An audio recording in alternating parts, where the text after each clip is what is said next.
So we're back. I'm going to do one other small formatting thing here because I don't like how all this is jammed off to the left. So I'm going to make one more adjustment to my master page.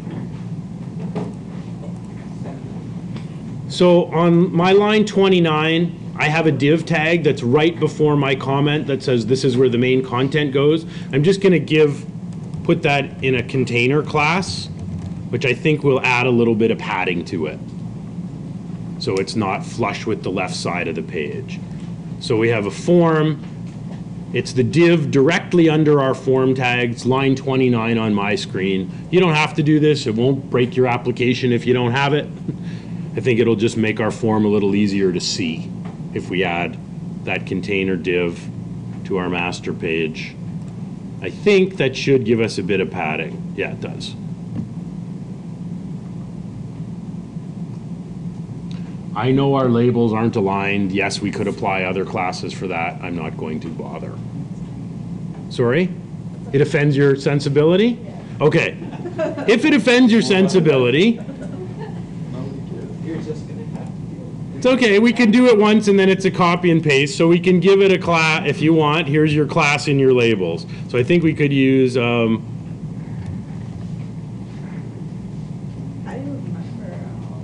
I'm just learning. I'm going to apply that class, and I know it's not terribly efficient to have all these class declarations. I'm just going to try that. Yeah. I actually want to make that larger because our confirm password's getting cut off. We've got the space. We'll set them out so they're 4 columns. So basically, Bootstrap has a sort of a grid model, a 12-column grid model. So we're using up 4 columns of the 12 for the label, but now they should be a standard width. Mine's airing out. Okay, can you give me some more details, please? It's on line 20. It's on the ASP button. It seems to not like. Okay, well, that's too big. Too big. I'm going to make these 3. What does the error say? It says that description, an error occurred during the computation of the source required to service this request.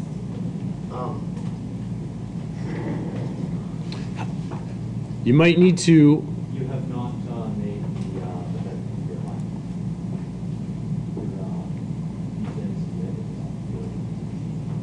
Just go into the design view on your page, click design down here, and then double click your button, and then save and build your site. Kaylee, is that better? Yes, thank you. Your aesthetic sensibilities are no longer too offended? Desktop also have like a crazy amount of icons and Nope. folders. My desktop? No. No. That's a lot. So if you double click, it should be fine. Yep.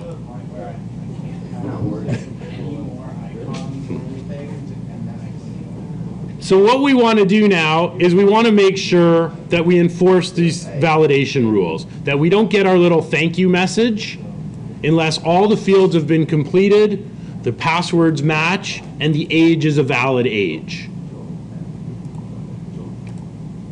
So Microsoft really couldn't have made this any easier for us. Basically, doing validation in ASP.NET is drag and drop. We don't have to write any code at all. So I'm going to go over here to the toolbox.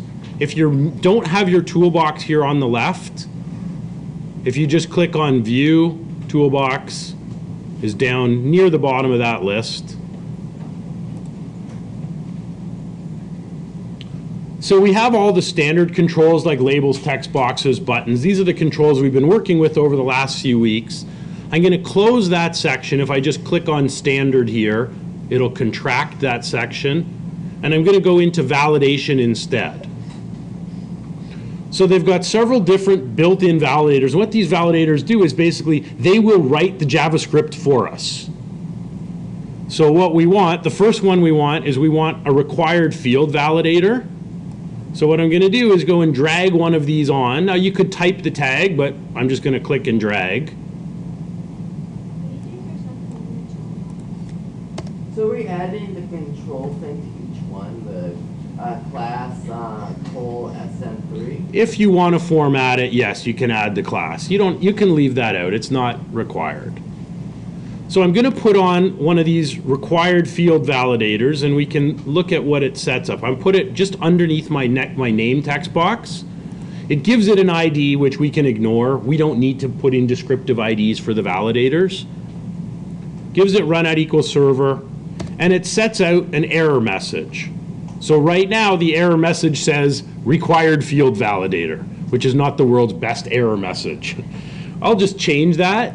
So the error message just says required. So if the user doesn't enter a name, we'll show them a message that says required.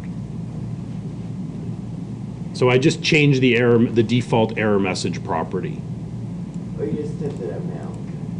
Now you can hand type this, or you can just drag and drop from the toolbox, doesn't matter. We're going to set up a couple of other properties. Where would you go and grab that from, sir? Toolbox, the validation section. We need to set up what control is this validator checking. So if we've got 4 boxes, we can't use one required field validator to check 4 different boxes. One required field validator can only check one field. So we're going to set the control to validate to be txt name. So this validator is going to check our first text box. How come that's not automatically put on Because it doesn't know it. There's four text boxes. there? Like the control to validate. Oh, like why doesn't it prompt us with all the form controls on the page? Like for mine doesn't say control to validate, right? Like wouldn't that make sense? That Yes, it would be- that's a really good question. I don't know the answer. We always need to specify what control we're validating, so why when we drag it on it wouldn't automatically be there is a really good question. I don't have the answer to that. Can we get rid of the ID? No, every server control in the, I don't know actually. I think we need an ID for every server control, but we'll try it and see. We might be able to. So should you put a required validator on all of these? Yes, we are gonna. We'll do the first one and then we'll add the other ones. Yes, Scott, we will need to do that. So now, if I refresh, we get this lovely message. Oh, so I'll explain what this means. It's trying to work. If I go back to my form for a minute,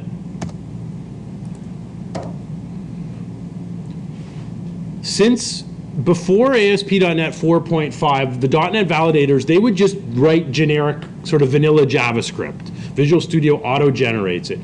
From version 4.5, which is from 2012, they've started using jQuery instead. So what we need to do is we need to add a simple tag into our site configuration to make the yellow error screen of death go away and let the jQuery validation run. Okay? So whenever we want to use the .NET validators, we're going to need to add something to our site configuration. So we're going to have to go over to our Solution Explorer, and we want to open up the web.config. So this is our site, holds all of our site configuration and settings. It's a pretty simple file right now. All we've got here is what version of the .NET framework we're using. So inside, everything in here has to go inside these configuration tabs.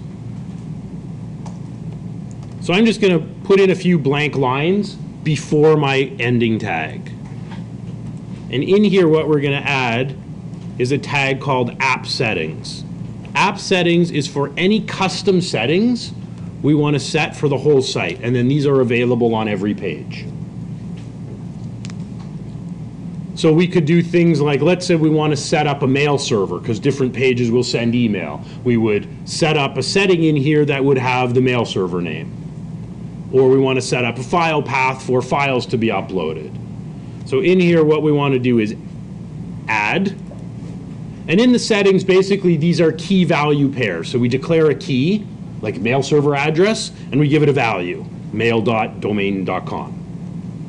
So in here, we want a key. This is a built-in name. What we want to set up is the validation settings mode. And what we need is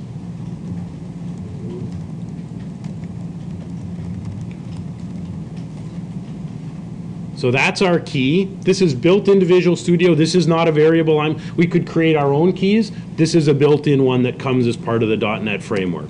And our value here is none. Basically, we want to turn off this mode. That yellow error screen that you saw is because it's trying to use jQuery with a certain default setting. This will override that default setting for our application.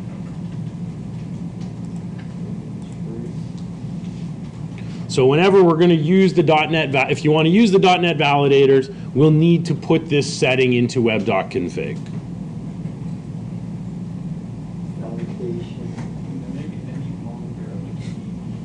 Yeah, like It's pretty long. You guys look at SSH keys.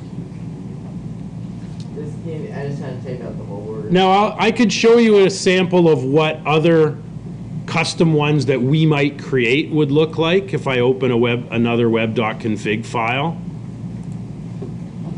I should have seen the safe right.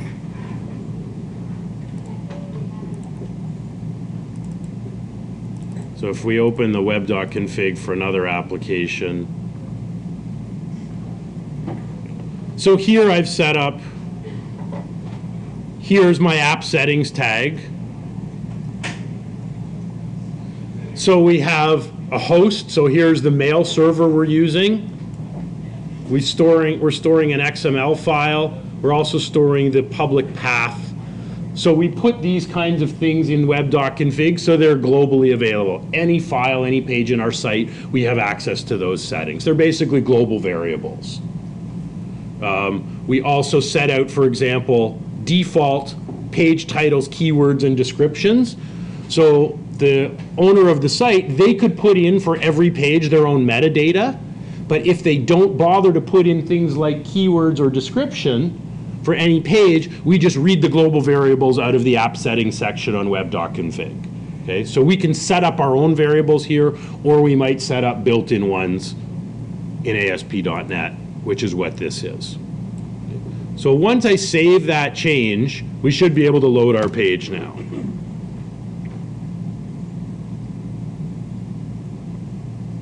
So that key overrides that setting. So now, So how? actually, Sleven, sorry, just one sec. So now you were right. We actually didn't need the ID, right? I removed the ID, and well, you can see how the validators work, right? So if I click the submit button, it shows me my error message. As soon as I type something in and leave the box, if I hit tab, goes away. So it's using jQuery to be checking. If we look at the page, we can see what Visual Studio does. So it actually creates an invisible span tag, and it writes the JavaScript. So check txt name, here's the error message. So dragging that validator, it writes all of this JavaScript and uses jQuery to invoke it. So it auto-generates all this stuff for us. So why would we ever write our own JavaScript for validating? Let's just let Visual Studio do this. I'm just. I'm Is there a way, like, when you were doing it, you started writing it and you have to click off to get the required to go? Is there a way, like, without having to rewrite the JavaScript to make it so that as soon as you start clicking one letter, does that require? You'd probably have to write your own. This is how the validators work. It basically fires on the blur event of the control, so when you leave. I just Right. think about how my mom would. So if I did that, yeah, as soon as I type, it's not on the key press. It's coded on the blur of, basically on the, It's like element selection. right here like this. yeah, so, So it will run both on Blur as well as when the form's submitted, right? So I can't submit. Now, it doesn't look great. It doesn't stand out. So the other thing we can do is I'm going to apply another Bootstrap class so that that error message stands out better, right? Bootstrap has a few classes for this. So I'll go back, and in here, I'm also going to add a CSS class of alert. I think that'll put it in red and make it bold. So I'm just adding that attribute. I've highlighted it in blue. I'm adding that to the validator. So it'll work the same way, but now we've added styling to it as well. So dramatic. Sorry? It's so dramatic. It's very dramatic. Alert thing. So now it gives me that kind of a format. Okay, and I start typing, I exit, it's gone. So not only should name be required, but all the fields should be required. So now we need to do what Scott suggested. We need to add 3 more required field validators. Each box needs its own required field validator. They're all basically going to be identical to this one. The only difference is we'll have to change which control each validator is checking. So we'll need one that's checking TXT password, one that checks TXT confirm, and one that checks TXT age. What does the password one have to be comparing? We're going to need both. We're going to need both a required field validator, and then we're going to also need to check using a separate validation control. We'll need to check that they're equal.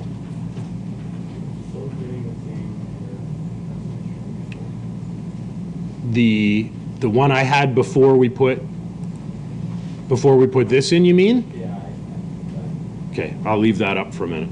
So what I want you to do is add 3 more required field validators to your page. One that checks TXT password, one that checks TXT confirm, and one that checks TXT age. So would you maybe like typing the same thing in each field set, just changing the You could do that. validate? Yep, that would work. Or you can drag 3 new ones on from the toolbox. You could do either. Yeah.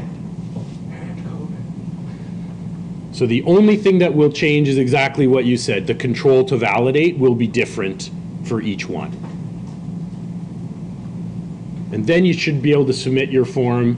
If you leave it blank, you should get 4 required messages.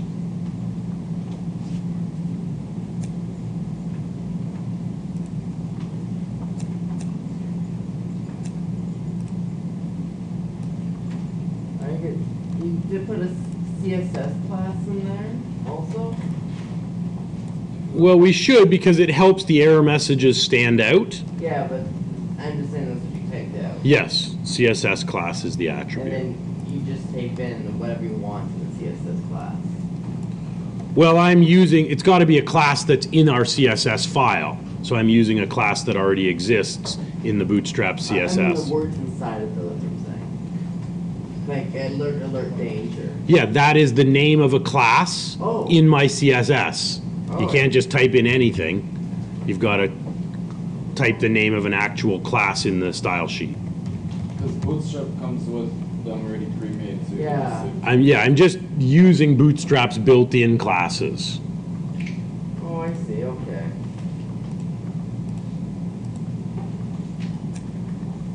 Oh. Sorry about that. I probably didn't make the best choice because it will look like this now. I think it's because I used field sets and there's no padding.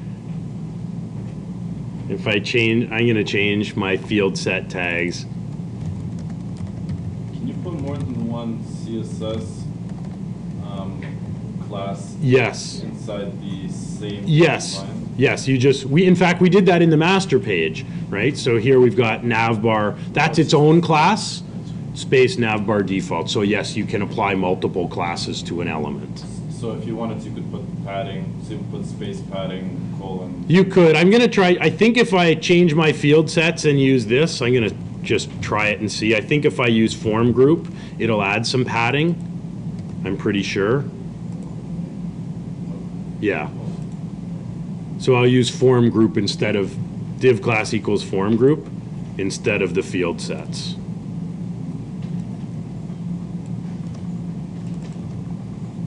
Doesn't matter if you leave the field sets. Line 14 is not working. Yeah, if I use form group, at least they're they're not quite so bad. Can you go back to the, config Sure. again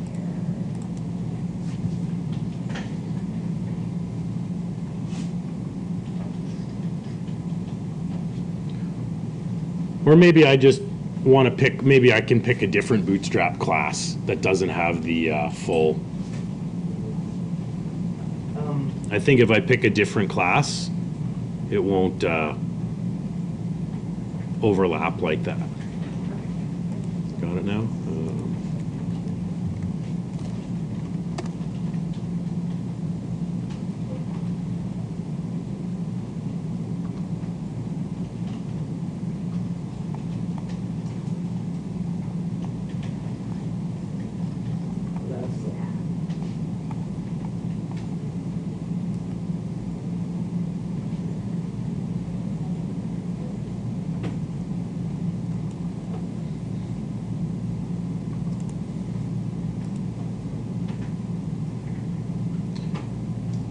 Yeah, I think I'm going to try to use maybe a different class that won't be quite so big. We'll see if that makes a difference. Instead of alert, I'll use label. That might size a little better. So label. Well, I'm going to try it first. I wouldn't change it. Yeah, that'll fit a little better if I use make those classes wherever I've got alert, I'm going to change that to label. Label space label danger.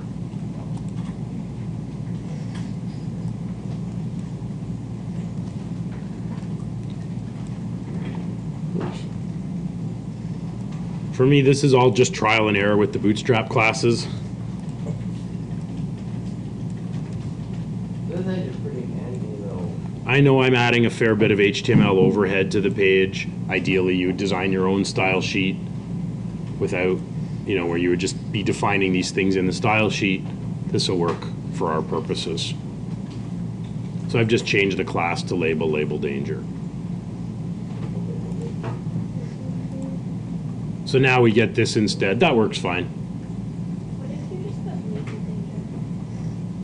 Does it get alert? That's a good question. I don't know. Let's try it. Yeah, without the label, the text is black. It's harder to read.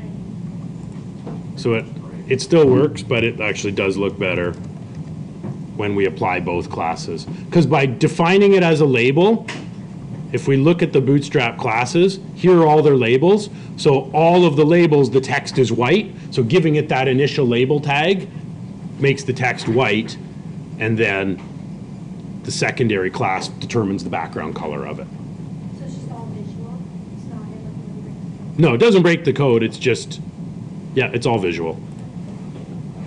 I probably should be opening up this every class because I always need to refer to it and inspect the elements.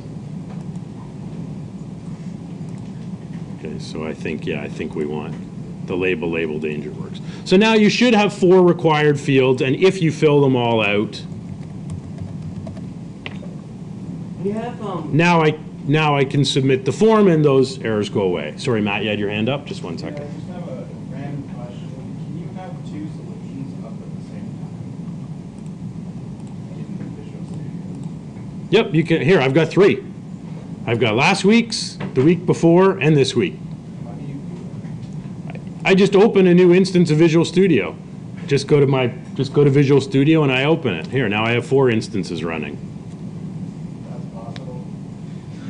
Yep. I've been trying to do What do you that. think happens when you have like 5 different tabs open on a web browser? It's not that it's like opening up at another. Yeah, here you've got a different instance. So yes, you can. Everything I have is almost the same as what you have when I open up in the server, but the comp thing I don't have. Like what you do for like on the when you look on the site, it has before default. Yeah, that I just put a link in there. It's not critical. Don't worry about it. It just links to the default page. It's just a heading. Okay. Typically, the Bootstrap navigation, you put the name of the site here with a link to the home page. So it's got a certain class that makes it bigger and separates it from the nav bar. It's no big deal. All right. So we've got our required field validators works. Anybody still having a problem getting the required fields to work? Are we okay? All right. So now our next thing we need to do is make sure, right, I can put in one character there, a whole bunch of characters there. My submit still works. So we're going to need to use another type of validator for this. So if we go to the toolbox, take a wild guess as to what we need. Obviously, it's not a required field validator because we're already using that. Yeah, we want a compare validator. So I'm just going to drag this one on over. We'll put this beside the required field validator for, actually, sorry, I didn't put it on the right line. We may as well put it. How do you get the thanks? We'll put it beside our password required field validator. I think we can remove the ID. I think we figured we can do that. So all it comes with so far, then we just have a run at equals server and an error message. Well, what should the error message say? If we get, yeah, we can just say passwords do not match. So remove the ID. Yeah, well, you can leave it. It doesn't matter. Doesn't really matter whether it's there or not. Now we're going to have to set up a whole bunch of attributes of the compare validator. We may as well give it a class. We'll use the same class. Label. Label danger. What other properties do we need to set in order to get this to work?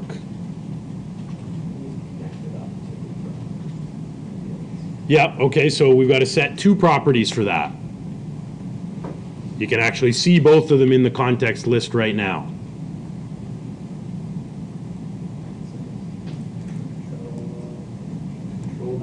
So we need to set, yeah, these two. What control are we validating and what control are we comparing it to? Now in this case, the values have to be equal, so it really doesn't matter which one is the control to validate and which is the control to compare. So we'll say the control to validate is txt password. And the control to compare is txt confirm.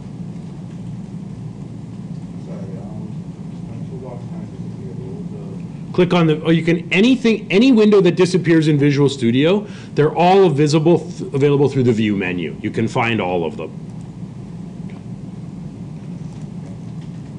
Now, it's not enough to just set these two up because we can do different kinds of comparisons. So the other thing we want is we have to choose the type. Actually, we have to choose two things. So the type is a string.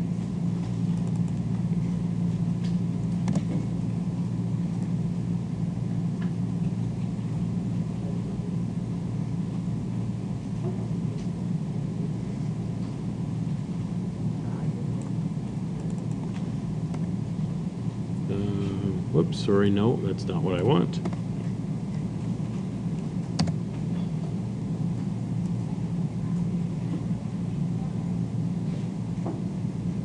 We need the operator. So what type of comparison is it? And we get prompted. So which of these options do we want to pick? We want to pick equal. Right? We want to check that the value of txt password is the same as the value of txt confirm, meaning we got the same password twice. In your assignment, you're going to need the compare validators for checking the points scored and the points allowed in one game, except instead of them being equal, which of these options are you going to need to pick? Not equal. Right, you're going to need to say that they're not equal, that the points scored is always different from the points allowed in each individual game. So we'll use equal. I think the type attribute, we may not actually have to have that one, but we can leave it in. So let's run this now, put in 2 different passwords and see whether our validation works. And then if we enter 2 passwords that are the same, if that message goes away. How did you do the thanks message for the bus? What did you type in for that? On the very bottom. We wrote some code on the submit button that will print it out. Oh, okay, so that's on When the button is clicked, notice on line 18. yeah.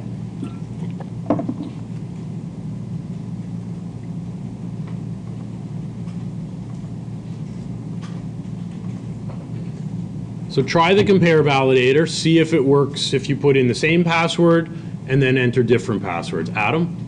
Just on well, it stacks like the labels, so like even though you can't see the required, like it's just hidden, so it puts the passwords do not match with the Very good point. Okay, so if I put in 2 different passwords, it's over here. yeah, like if you do the second confirm, you can see that it's the exact same space. So we can fix that. Why do you suppose this message shows up over here? And actually, if I put in the same password, it'll go away. Carlin? I'd say because the first label is still there, it's just not showing. Right, we still have our required label, it's just that it's invisible. So this label is appearing over here, which we don't want. We can actually change that. What we want is we do want, if the required message doesn't show up, rather than showing this one floating off into space, which looks odd, we're better off to show it right next to the compare box. So we can just change that by setting some of the properties. Again, I put in the same password, it goes away. So in our validators, by default, however wide our error message is, that span, basically the real estate on the screen is already allocated by default, right? Even when our required messages didn't show up, it's still there on the page, it's just hidden. If we want it so that the item does not take up any space unless it's visible, we can add one other property. We don't really need to do it here, because that's our only validator. But for our password required validator, we're going to add the property display equals dynamic. By default, the display of each is static, meaning that it's already in one spot on the screen, and nothing else can appear in that place. If we add display equals dynamic to both of those, now whichever one shows up will always show up immediately to the right beside the password box, rather than having our compare message show up off in space to the right.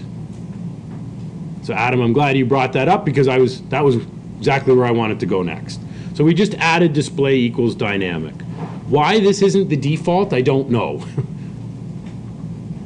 Having them display as static by default doesn't make a lot of sense to me. So we'll just add that attribute to both of the password validations.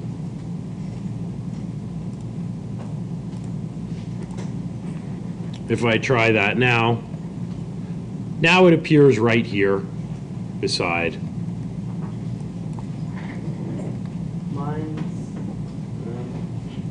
So we've got a good deal of control over those validators. They were built errors. Now, sometimes you may not want, this is typical, we typically will display error messages right beside our input controls. We don't have to. there is another option. Maybe you want to print a section at the top of the page. Maybe you have a really long form. You want to print a section at the top or print all the messages in a separate area. You have the ability to do that. There is a control in here called a validation summary. So rather than printing each individual error beside the box, we can collect them all and print them all into a validation summary, which you can put and style, and you put it on the page, style it however you like. Okay, so you have that option to group all the messages together instead, if you want.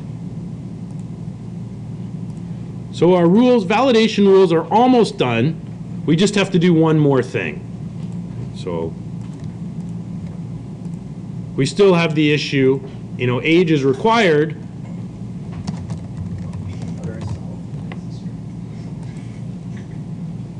But we still have to check that one. Okay, so we need to use one other type of validator. So beside our age, we have a required field. So what else, what would we want, do you think? Pache? We do have to do something with the type, yep. So which of these do you think we would use? Yeah, you got it. So we want a range validator. So I'm going to drag that on, and I'll stick it right beside the required field validator for age. Again, we can take out the ID. Where do we put it? Oh. Just put it after the last required field validator. So we'll want to change the error message. So what should the error message say?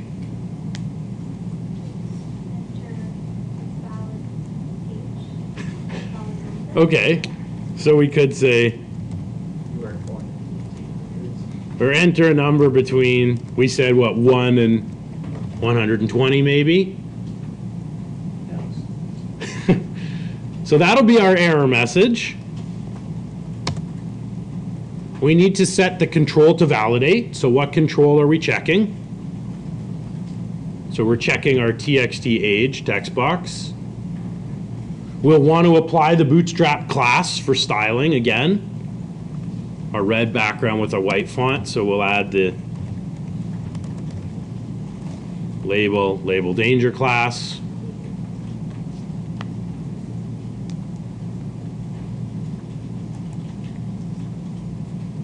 But we're going to need to set up a few more properties. I can try it this way. It's not complete yet. I'll show you what happens if we try it this way.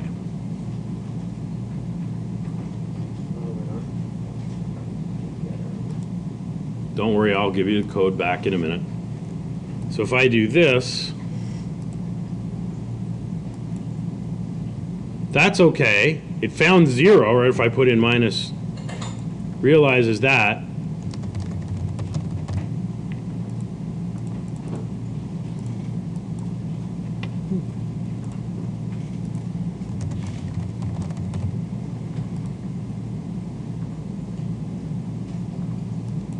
So it looks like it's working, right? Oops. Except it's still there. Okay, so there's some more properties we need to set up here. Because even when I put in a valid number, we haven't actually specified the range. So we need to set up 3 other properties. We need to set up the minimum, the maximum value. Now, because the range validators, they don't only validate numbers, they can validate strings. So I want a string that starts between A and C. Or I want a date between this time and this date and this date. So we also have to specify the type. And here are our options. We can even check for currency. So date, a number with a decimal, a whole number, or a string. So we need those 3 properties. We also don't want it floating off to the right, so we probably want to set the display equals dynamic for both of these. So I'll add display is dynamic to my range validator, and I'm going to add it anywhere inside of my required field validator. It doesn't matter what order, just like with regular HTML tags, it doesn't matter what order you put the attributes in. So if you have an anchor tag and you want to supply the title and the source property, you can put the source first and the title second, or the title first, the source second, doesn't matter. So we're going to make both of these dynamic so that our range error message won't show up floating off to the right. It'll be right beside the box. And display dynamic. So if we run it now, it should do a proper check. I shouldn't be allowed to put in text, and I shouldn't be allowed to put in any numbers that are outside of the range 0 to 120. And the field is still required, so we have two different validators checking that one text box.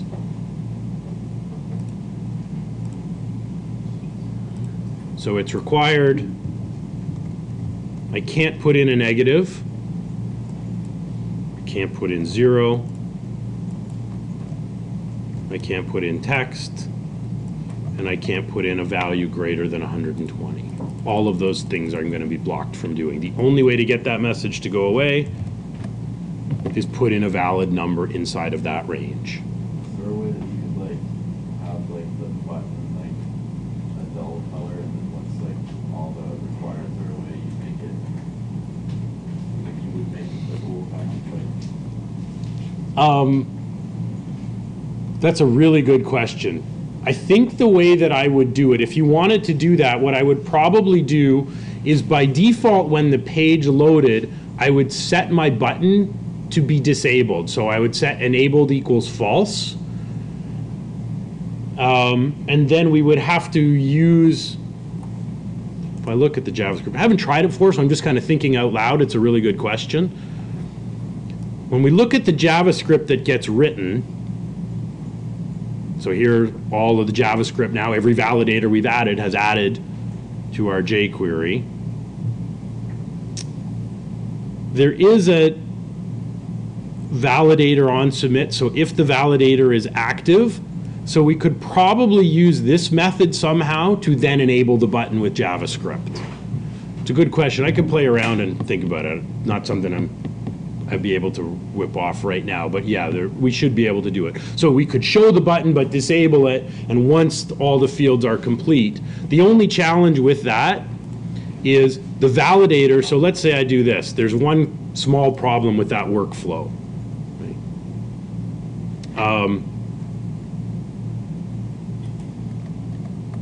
Like nothing triggers, the way I'm actually triggering the validation is by clicking submit. So if I load the page, if the button's disabled by default, I have no way to actually trigger it, really. So maybe that way isn't so good. But we could probably toggle, at least toggle the class somehow. I have to think about that. It's a good question, Adam, that you raise. So, I mean, before 2002, the first few years as a web developer, whenever we'd build a form like this, we'd spend tons of time writing JavaScript to enforce all of the rules. We'd have to write all our own. And right from version 1 of the .NET framework, Microsoft said, we're going to take all of this work out of your hands. We'll give you these drag and drop controls, and we'll just write all the JavaScript for you. So I actually haven't written JavaScript validation for 13 years in a .NET application. Why would I? Right? It works cross browsers, it does all this stuff. We don't have to waste our time writing all the JavaScript, and we can pretty easily enforce all the rules that our application needs. So to go back to your assignment, all of these things that I showed you, so there was just, so here's a compare validator where I'm using the not equals operator. There's also range validators to make sure that the number was, I just use 0 as the minimum, and I use some astronomically high. You do need a minimum and a maximum, so you have to put in a really high number for maximum. Even if it's unlimited, you know, put in 9999999. So and I used, so I did use the type equals number and also required field validators. Pretty much everything we learned was that. Pretty much everything we've just done in the first 2 hours, you're going to include in the assignment. Should that Okay. calculate everything at the end though? Well, it does. Yeah, it does. It does calculate everything once you fill everything out. Right? Notice, and the JavaScript goes away right away. If I just put them all in the same.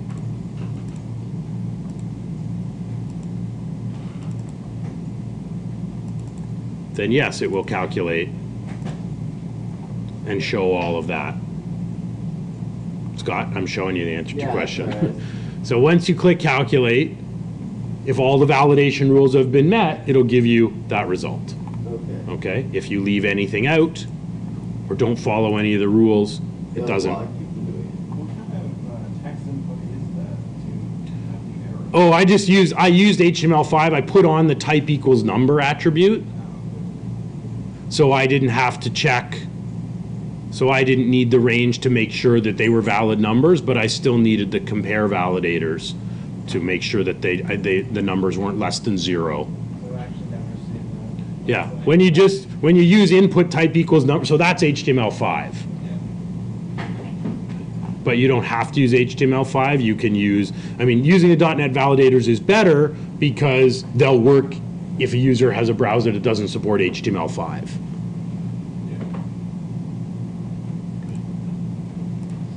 So basically everything we've done in here in our little solution for today, you'll get a chance to play with and incorporate in the assignment. Okay.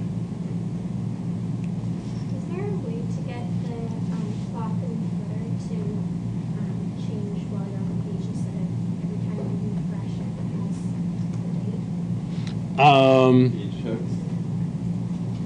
the date? Ajax, or we could probably do it with jQuery, I think.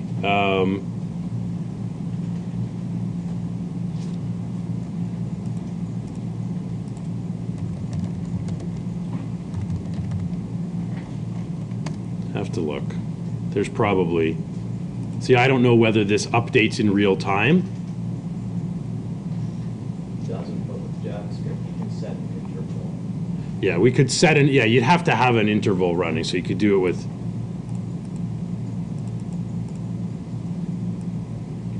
So with JavaScript or jQuery, you could do it, yes, if you wanted that timer to be running constantly. I'm not a big fan of things moving and changing in my applications. It distracts and annoys the users when things are flicking or moving as they're trying to work with the application. But that's how you would do it.